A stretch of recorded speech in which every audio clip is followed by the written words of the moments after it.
Today is the one-year anniversary of the tragic death of Kobe Bryant.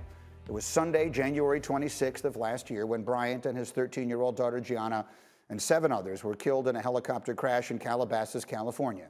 The days and weeks that followed were marked with emotional outpourings of grief and appreciation from around the world as people celebrated the life and the legacy of one of the greatest players of all time and one of the great legends as well. And we thought that to begin our conversation about that today, we would bring in our own Michael Wilbon. And Michael, thank you for getting up with us here today. And it is hard to believe that it has been 1 year in so many different ways. As you woke up this morning, what were the first thoughts you had relative to Kobe? Well, Greeny, I started thinking about it, last night as I started reading some pieces about this 1 year anniversary. I guess we have to use that word. And, in this country, we weren't really locked into what was about to happen, COVID, until early March. And so late January, as we were getting ready to cover and indulge in the Super Bowl, this tragedy sent us into despair. And I mean that literally. More so here, but worldwide. But yes, particularly in this country, this plunged us into despair, the death of Kobe and his daughter and all the others. And I don't think we've come out of it. I mean, we've been in it. We've been stuck there. Obviously, with the pandemic, but also with this just saddening, this pounding, these deaths of Hall of Fame athletes subsequently, and maybe none of them were as tragic. I think just about this past few days with Henry Aaron, but at least Henry Aaron had a full life. At 86 years old. Mm-hmm. Kobe Bryant certainly didn't even have quite half of that. But I just started thinking about the despair that we have been in, and it started with that tragedy. To me, that's my time frame, and all these things tend to be personal. And so I've thought about that. I try to think of some happier thoughts, but I was really struck, and it resonated with me, what LeBron and Anthony Davis were talking about, and other Lakers, but particularly them, saying they didn't want to have just public commemorations all the time. And obviously this stays with them, and they are shaken by it still a full year later. And I thought that too. I mean, I know we're going to talk about it. That's our jobs to talk about it. But we are still in despair. People are still mourning.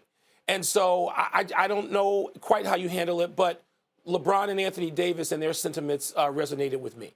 Yeah, no question. A lot of people are still having a difficult time with it. And I agree with you that it did set off a year unlike any that we've ever experienced before. But one of the things we can do a year later is try and smile in remembering him. What is a story about Kobe Bryant that you think of that always makes you smile? There are a few, but one of them, and I talked about it a lot last year in real time, is that people saw Michael Jordan in tears and just so emotionally overwrought, and speaking at one of the memorials for Kobe Bryant. And Michael rarely does that sort of thing publicly. And people just didn't understand the kind of relationship they had. I got a glimpse, because some of that played out here in Washington when Michael was with the Wizards, as both an executive and a player. And when I went to a Lakers game, Kobe, knowing that I had a relationship for a long time with Michael, if he had a big game, 40, 45 points, a triple-double, who knows, when the media is lined up outside the locker room, Kobe would often just drift over if he saw me, and I'd get an elbow in the ribs, and he'd lean over where nobody else could hear and just say, "How would the old man have done tonight? How would your boy have done tonight? Would the old man have been able to beat them tonight? Would he been able to beat whoever fill in the blank?"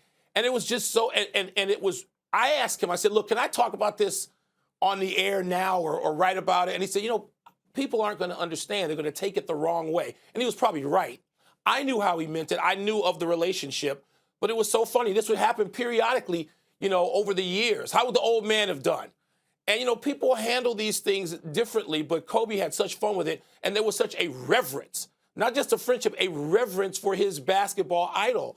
And that I think about that, when you look at these big games, you just had on the screen the kind of run that said he had 60 points. I wasn't at that game, but there were games like that. And it was one of the first things he's saying. I'd say, "Yeah, I'm going to call and tell him." He goes, "Pull out the phone now. Let's call. Let's tell the old man what I did tonight in case he wasn't watching."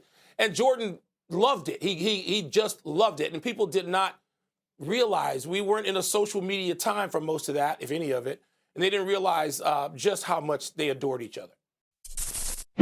Thank you for watching ESPN on YouTube. For live streaming sports and premium content, subscribe to ESPN+.